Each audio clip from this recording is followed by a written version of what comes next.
Most of the problems tend to arise. If there's any issues with the equipment, then obviously that takes time out of our schedule.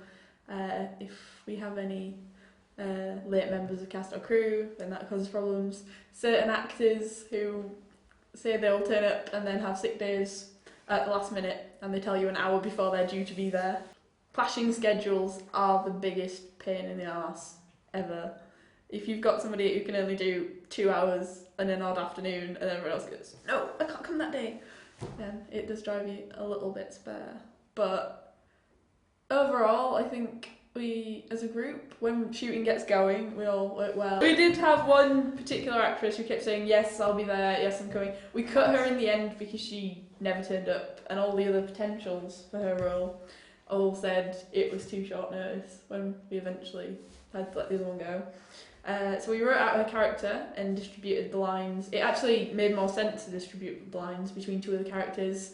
Unfortunately, we missed a great big plot hole that meant that the characters never would have. The characters who were supposed to have met her never met her, and then the other bit didn't make sense. So plot holes are a major one to keep track of. If we change any lines, we have to make sure they relate to scenes later on in the film. I mean, the point of this film is primarily to entertain. There is a market for supernatural films of this type. I mean, it's an English film, it's a very Yorkshire film, and part of, we're quite good at crime dramas, We have, not necessarily Yorkshire, but we have Midsummer Murders, we've got Rosemary and Thyme, we've got Sherlock Holmes. Yes. Yeah, there is a lot of demand for supernatural dramas at the moment. You've got your True Blood, your Vampire Diaries. You've got Ghost Whisperer on Living TV, you've got Supernatural, which Living TV have now, so there is a market for it. And obviously we're aiming it for kind of the BBC Three, kind of, or Sky One, young audience. And, because, there's Being Human on the BBC as well, so, people voted for that, they wanted to see it made, so there's definitely a market for it, so hope people like it.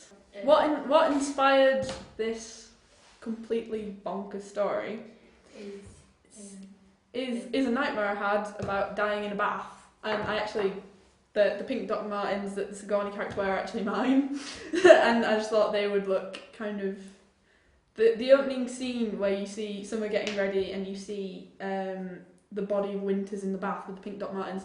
That all kind of came together. Everything kind of grew from that one idea of a scene that I had in my head. Although originally it was meant to be 6 1-hour episodes, so trying to cram it into half an hour is interesting.